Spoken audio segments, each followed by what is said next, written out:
Those of you that have been watching my channel know I have a power station. It's a dolly power station that those Power Queens used to be on.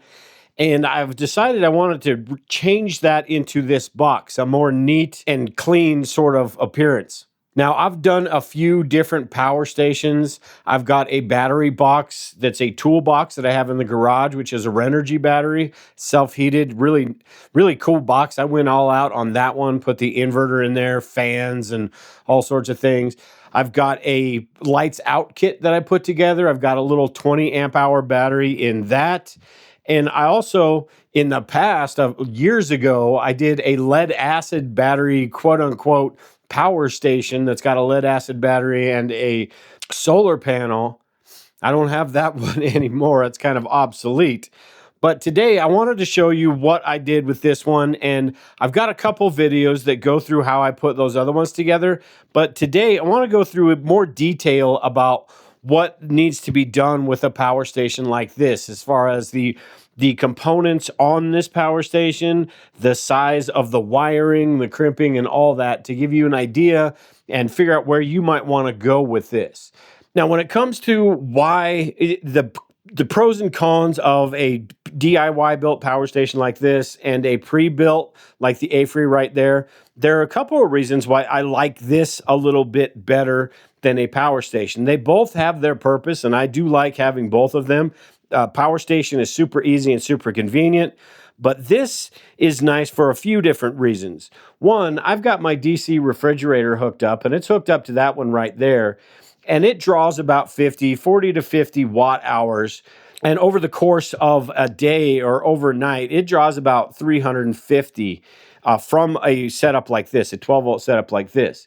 From that A-Free right there, it takes about 30% of that battery right there. So at 30% of a 2400 watt hour battery, you're talking 800 watt hours that it pulls just to run that refrigerator. Whereas a unit like this, it's half that much.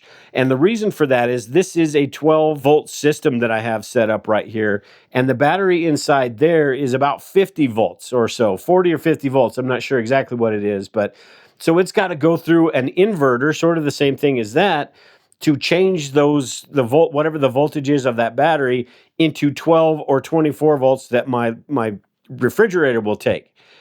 So you're getting losses with a system like that. Same with the AC side. Also with the AC side, this has got a 1,000 watt inverter. That's got over a 2,000 watt inverter. And regardless whether you plug in something that is 50 watts or 100 watts or 1,000 watts, it's all the same inverter. With this one, I've got a few different inverters. I've got this 1,000 watt inverter. I've got a 1,500 watt inverter. I've got a small 300 watt inverter that plugs into this cigarette lighter port right here. So depending on what I'm using the smallest one available is going to be less loss. Now, when you're talking about your home, it's not a huge deal, but when you're putting together or you're using a system like this, every watt matters, and you want to, use as little as possible, especially in an emergency or when you're traveling. Now, first things first, this can be done with a box like I built here, and I'll show you how I did this. Or depending on what size you get, you could get a toolbox like the one I did in my garage. This size of a toolbox would be pretty expensive, and this plywood right here was about 60 bucks. So it's really up to you which one you want to do. It may be tough finding a toolbox this size, but I'm sure it is possible. Now, to start off with this box right here, what I did was just basically sat down and brainstormed what I wanted, what my idea was for how big of a box I wanted, where I wanted the components, and all of that. And then I, scribbled it down. I've got a Kindle Scribe that I use to take all my notes and draw pictures. And I'm probably the only one that can actually recognize or understand what I'm writing. But I wrote everything down to get a good idea. And then I started to put the box together. And after figuring everything out, this box is 29 inches tall, so 2.5 or so feet. And then exactly a foot across. And the reason that this was a good size is because I wanted room over here for this fuse block, and I wanted to be able to store the inverter at the bottom right there and put the battery. You can see the battery cut out right in the middle. So this was the 29 inches was a pretty good spot right there to get all of that done. And the 1 foot across was perfect because this battery that I've got in here is 7 inches across. So it gave me 5 inches of play to put this sort of in the middle. Now, what I did was put it 2 inches from the back and 3 inches from the front, because these right here, these bus bars, these are I only needed about 2 inches of clearance on this side, and I'm not going to mess with these too much. This side, I wanted 3 inches of clearance because I've got these wires and I don't want to push them, I don't want to cram things in here. So I wanted 3 inches of clearance on this side.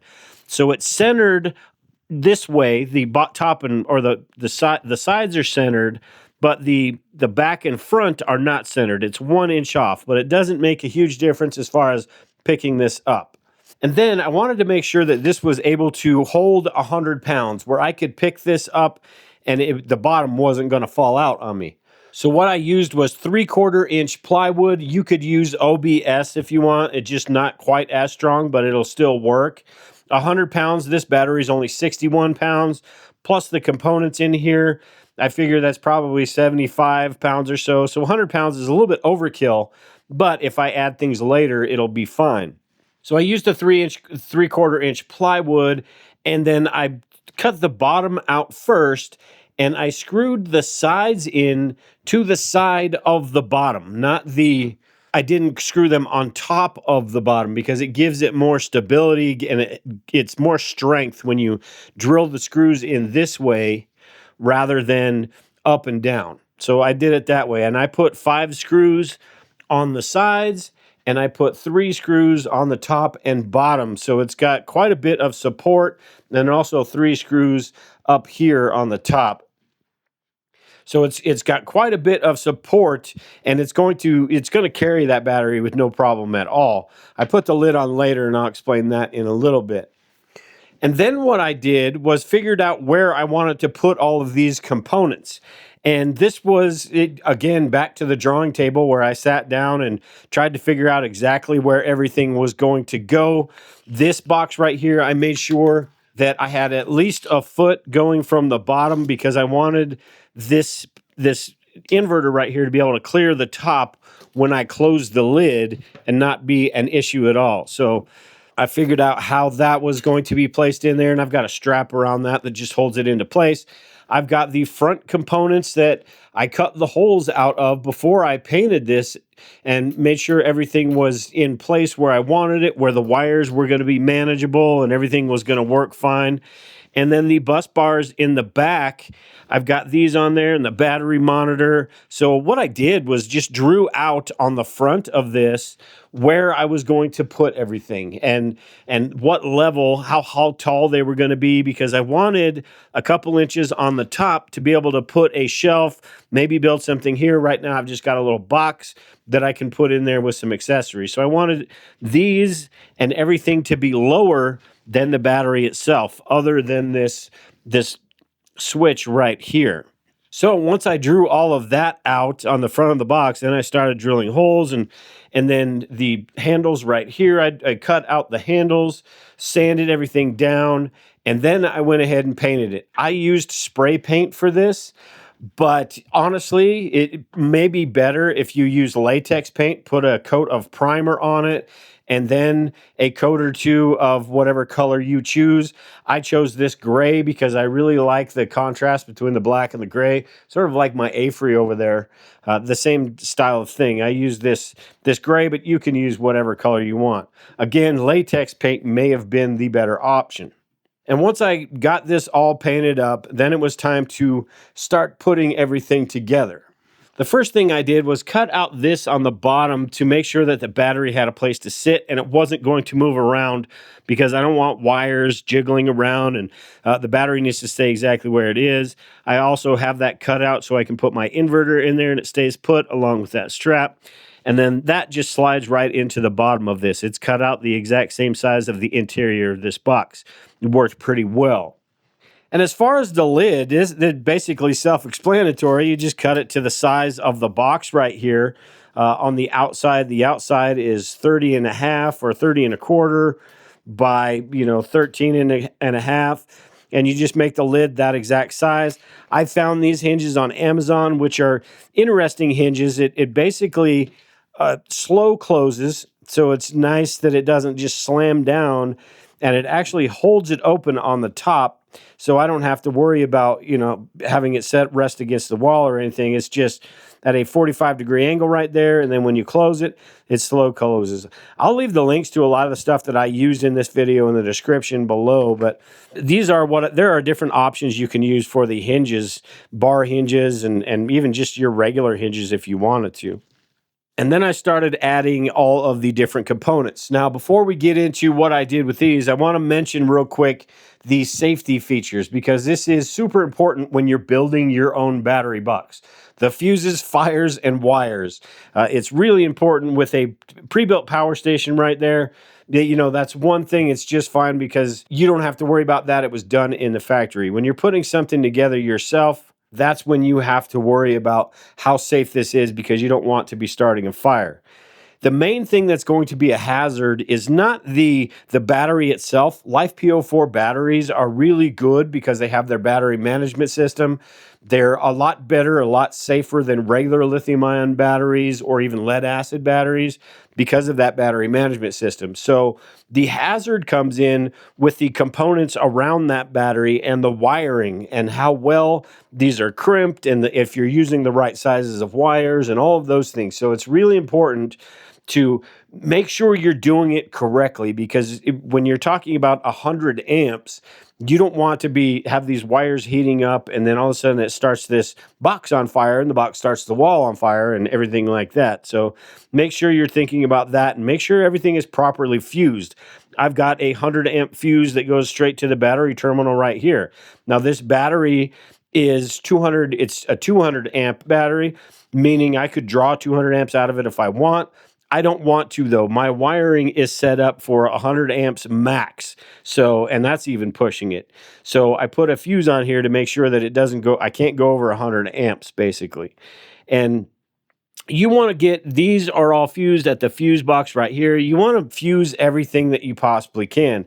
The inverter is not fused because I have the battery fused right at the positive cable, so it's not necessary, but I have some extra fuses. I could fuse that when I connect it, and I'll show you how I connect that here in a little bit, but if I ever take that out and plug that in, I could put a fuse on it if I want.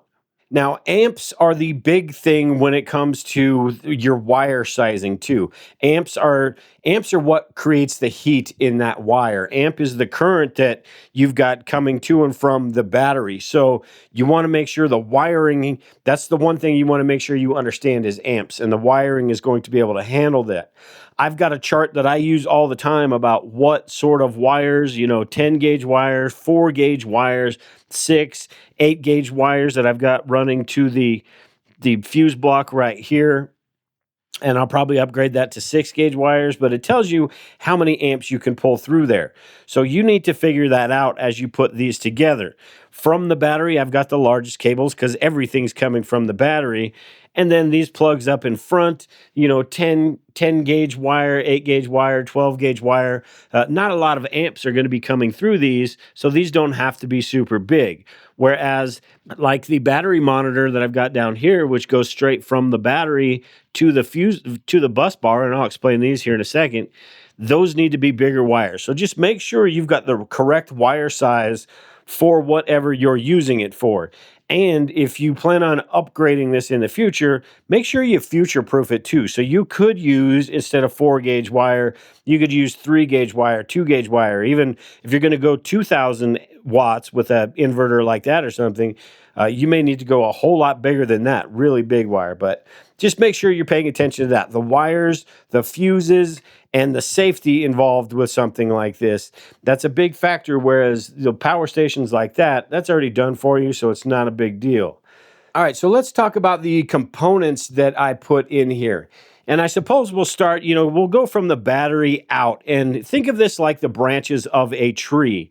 You've got the battery right here, and these bus bars the battery is basically the tree trunk, and these bus bars are the first 2 branches off of that tree. So think of these as just extensions of the battery terminals. Everything, you don't want to stack 4 or 5 different components on one battery lug. So these give you the option to sort of spread things out. So you can see this switch right here goes from the battery to the switch and then to the bus bar, the positive bus bar right here. Down here, I've got the battery monitor, which tells me exactly where the battery is. This is a Victron battery monitor, a really nice one. And this goes from the battery and then to the bus bar right there. So this basically becomes the new battery terminal, the positive and negative battery terminal. And then with these, I've also got the inverter plug hooked up right here with 4-gauge wire. And basically this comes to the top right here with a Anderson SB125 that I can plug this inverter in with this cord right here. So I can connect this to the inverter right there, and I can plug this into the battery bank, and then I can set that inverter on top of this box right here and use it that way. This is something I did not want to put in the box, and I did not want to have plugged in all the time because I rarely use it. I probably used it once or twice, and that was just to illustrate or show you in a video, but I rarely use that, so there's no reason to have that inside the box where it could get hot. The same thing with the charge controller, which this is an OptiSolex charge controller right here, and this is where the solar comes in. It actually plugs in with the same sort of Anderson connector. This is an SB50 though, but it comes into the charge controller right here. This is a small compact S1 from OptiSolex, which is really nice. And it gets a little bit warm, but not super hot. But I wanted this outside to make sure that the inside of the box didn't get hot. And it goes into the solar with the MC4 connectors and this little manifold right there. And you can see on the inside that down here, it comes in and goes up to the bus bar right here. So the charge controller comes in and the solar comes into the bus bar and feeds the battery through these bus bars. Also on the bus bar, I have the next set of branches, which is this fuse block right here, which is for the smaller components. So if you think of these as the first set of branches, then on those branches, you've got more branches coming off, which is this fuse block right here, which tie into these bus bars right here and then go out to these components in the front right here. So I've got down here, I've got the option to charge with my AC charger. It's only a 10 amp charger, but I rarely use that. But if it's cloudy for a few days and I want to kick this back up, if I've used quite a bit of the amp hours in the battery, I can use this 10 amp charger to slowly build that back up. I've also got an XT90 port right here, which is for my DC refrigerator. I modified the cable on that DC refrigerator from a cigarette lighter port to an XT90 because this one is a little bit more robust than these cigarette lighter ports right here. Sometimes these will slip out. But I also wanted one of these for that inverter that I've got. I can plug that inverter, that small 300 watt inverter in here and use that. Although this outlet right here is only rated for, probably 200 watts max. So I don't want to go the full 300. And then down here, I've got this which turns on, and I've got a couple different ports in here with USB-Cs and USBs. And because if I need to charge cell phones, tablets, computers, and things like that, this comes in really handy. Or other battery packs that I want to transfer some of the power out of here and put it into here. So all of these over here go to this little fuse block right here. And this fuse block goes to the bus bars right here. And these bus bars all get fed from the battery. So, like I said, it's like the branches of a tree. It all feeds back into the battery right there, or the root of everything. So that's basically everything I've got in here. I've got the battery monitor, the ports on front, and I can add anything I want later on. Say I want an Anderson port or something like that, an 8020. Later in the future, I can add that there. If I wanted to upgrade, say I wanted a 2000 watt inverter, I would need to upgrade all the wiring in here. So that is not really feasible. That is something, if that is what you want, you may want to go ahead and go that route in the beginning. Get oversized wires. You can go too big just fine. You just can't go too small without it becoming a fire hazard. And I've also got this dolly that it's on right there at the bottom because I wanted to make this portable. You can pick this up with one person. It is a little bit wide and it is a little bit heavy, so it's easier with two people. But on that dolly, it allows me to move it around a little bit easier and not have to pick it up all the time, which is great for everyone in the family, not just me. And this is something that I'm not going to use. Like I said, I rarely use that inverter, so it's not going to be used a whole lot for a whole lot of energy. What it's mainly going to be for is something that I plug in my ice cold refrigerator, DC refrigerator, that stays on 24/7 every day, and it stays plugged into here. Also, if I need to recharge some power stations, if I need to recharge smaller electronics, tablets, phones, and things like that, I can plug that into those down there and recharge those. So it's not going to be used a whole lot right now, but it is going to be used every day. And in an emergency disaster, or maybe I would load this up and take it camping, it is something I could plug that inverter in and we'd have, AC power for whatever we needed it for. But this turned out pretty cool, and I really do like it. I think my favorite one is probably the garage battery box that I have. That's only 100 amp hours, but that one came together really well, and everything's really packed in there.